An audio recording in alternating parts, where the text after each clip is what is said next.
Hello, and welcome everybody to Psychology 21, course control number 43800 at Berkeley City College. And the class name is Lifespan Human Development.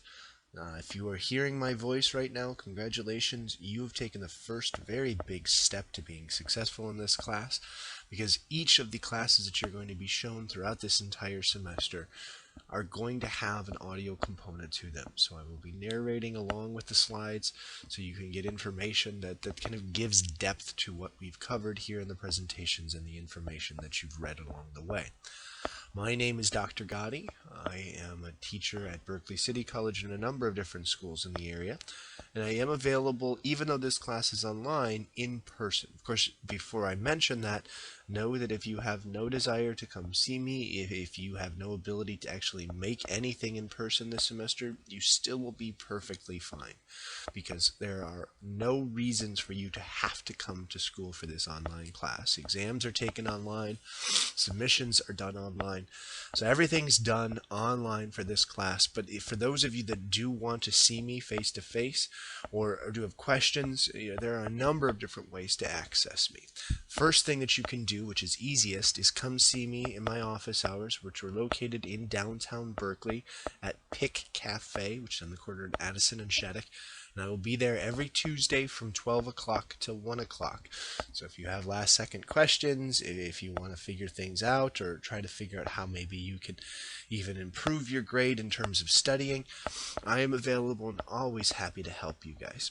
If you have other questions that are a little bit simpler, I'm more than happy to help you via email as well. I do have my Berkeley email address, or Berkeley City College email address, but I also have another email address that I use on a fairly regular basis. It's my Gmail address, and it's listed there, gadecj@gmail.com. And I encourage you, if you want a quick response, that you try to send an email to that email. I usually am able to respond within a day or so. Sometimes it might be 2 days, but it's pretty quickly that it will get back to you with emails, and if you send it to that address. And that should speed up the process of you getting the information that you want a little bit more easily. So what we're going to do today is just look at some basic information and progress, and to do that, we're going to first go to the next slide. And on to the first big piece of information for this class, and it's what you need to do successful. There are three big things you need to do to be successful. The first thing you need to do is you absolutely must have a textbook for this class. No other lifespan development textbook is acceptable other than John W. Sandrock's A Topical Approach to Lifespan Development. So if you're thinking of using your friend's developmental psychology book, no, that will not work unless he or she happens to have the A Topical Approach to Lifespan Development from John W. Sandrock. We're currently using the 6th edition for this textbook. It was just published in 2010. Sadly, there's a 7th edition coming out soon, so we probably will have to transition eventually. But if you're trying to save a little bit of money, even though the 6th edition has dropped pretty dramatically in price, the 5th edition will also work for this book, or for this class. The chapters are pretty similar. The organization of the chapters is even identical, so it's not a huge transition to the 6th edition. So I'm okay with you, if you want to do the readings on the 5th edition, doing that. But however you get the book, and whichever edition you get, the 6th or the 5th, you do need to have it right away. The very first presentation, the one that you're going to be listening to, and the second part of this class is linked to that book, and each subsequent presentation is linked to it. And as you're going to see in the write-ups that we're going to talk about a little while later, you're going to have to read before you submit each weekly presentation for you to get full credit for this class. So please, get that book right away. The other thing you need to do is constantly access the course website, which is found on the Peralta website, http://online.peralta.edu / this semester is fall 2013, and you'll find our course. And on that website, you're going to see all the presentations, all the homework assignments. Your grades will eventually be posted there. The exams are going to be taken there. So that's going to be your best friend throughout the entire semester. Of course, if you're playing this presentation, you've already accessed it once. Just try to make sure that you keep accessing it as we progress throughout the whole semester.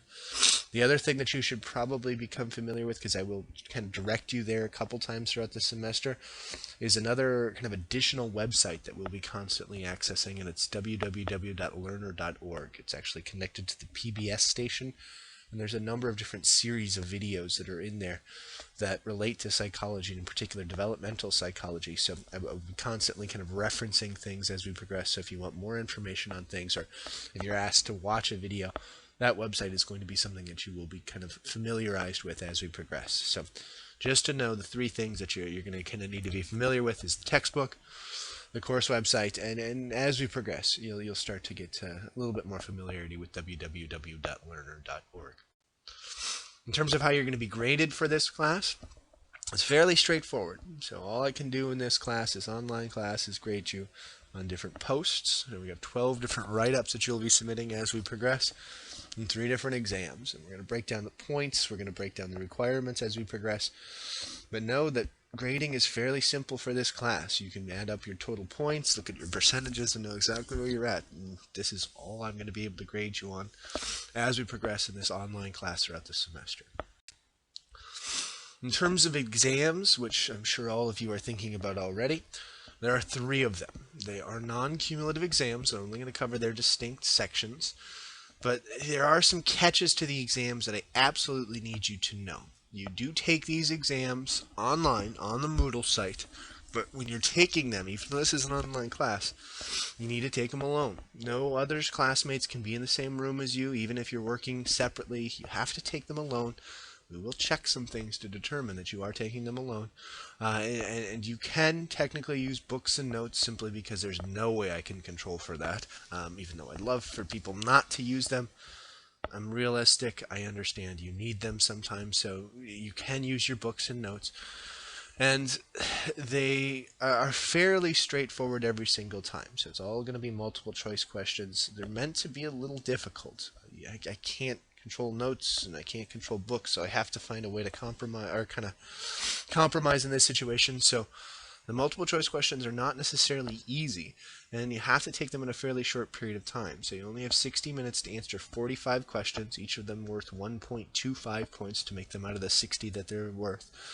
And to do well in these exams, you've got to be prepared. You have to be prepared for these when you come in. 60 minutes will be super long if you've studied and you know what's going on and you just kind of brush through a whole bunch of the questions. But for the students that procrastinate, the ones that think, I don't need to study because it's all online and I'll just look at my book, those are the ones that usually send me the nasty email saying that there was no time to take the exam and things were impossible. I promise you, though, if you've studied, if you've prepared adequately for the exams, 60 minutes is an eternity, and you will have plenty of time to do well. So if you've got questions as you progress to the exams, let me know. But these are the basics for the exams. For the write-ups, it's kind of a similar format. You have 1 week to submit things. It all has to be submitted online. It's got to be submitted actually by 10 p.m. at the end of each weekly section. It can't be 10:01. It can't be 10:02. It's got to be 10 p.m. by the end of the weekly section. And the write-ups are going to be unique to the sessions where there were presentations in. So for this one, you'll have a write-up that's going to relate to the things I'm saying in the presentation, and then also to the chapter that's assigned to it. The specifics for the write-ups to get the 15 points for each of them are listed on this slide. So you're going to need to summarize 2 things that you find interesting in the presentation in the first part of the write-up. The second part, you're going to need to talk about something from the text that was absolutely not even mentioned in the book. If I find something that seems completely random in your mentioning of it, like, hey, I remember in page 200 that they said the word "the" 4 times, that's not going to work. I want to see that you're showing me that you read, that you found something that really did come out as interesting from the book. And also, I want you to show me that it's something that was not related to something that we talked about in the presentation. If there's overlap, that indicates A, you didn't really watch the whole presentation, and B, you probably just picked something randomly out of the book. So it's my way of kind of checking that. So you will lose all the points if you have things overlapping. The last part, or the last two parts, I guess, I need a huge summary of what you learned from that presentation. So 2 to 3 paragraphs, lots of detail covering the entire presentation and chapter. And then in the fourth thing, you're going to see a topic response that's specific to the presentation. So there I'm going to have a question that kind of ties things together, asks you to expand on what you've learned, sometimes even go to sites and do some extra activities before you submit something. So that one's going to be a little bit more involved, much more kind of individualized, which should kind of keep you thinking and keep you involved as we progress throughout the semester. Now, a note on late work for this online class. Despite the fact that you can submit anything anytime you want before it's due, we do have some issues with this class, traditionally with people procrastinating, people waiting to the last second and submitting things just a few minutes before, or even trying to submit things a few minutes after they're due. It's not going to work in this class. Do not procrastinate. If you were a student that traditionally procrastinates, set a schedule for yourself right now so you can turn in stuff early. Write-ups for Moodle, the submissions that you have to do each week, must be submitted on the Moodle site before 10 p.m. If you submit it at 10 p.m. and 1 second, or 10:01 p.m., Moodle will count it as late. There's no way to submit it after it's counted as late, which means you're going to have to email me your presentation comments, and what I will do is give you half credit for 2 of them, a maximum of 2 of them in the semester, but after that, I'm not accepting late assignments anymore. This is an adult level class. You're in college now, and there's no navigating these systems where you can turn in 20 assignments during the last week of class to try to make up for everything. You have to get these in within 1 week, and I will get you half credit for the 2 of them that are late, but those just kill your grade. So to do well, get those assignments in on time. Try to turn them in more than a day before. It always kills me to see 10 to 15 students turning it in within 5 minutes of the due date. You have a whole week to do these things. Don't push it to the last second. Don't make yourself so stressed out. Just get these done early and on time on every single week. The other thing that's just big for these assignments is that you cannot resubmit things. So make sure once you've got that final version posted that you're comfortable with it. So when I grade it after 10 p.m., you're happy with what you have. You can't email me saying I didn't get to answer this one section, can I resubmit it? Or I know I didn't do very well, I need to try to resubmit it later. It's not going to work in this class. You only get one chance to submit these things. So make sure what your final version is pretty good.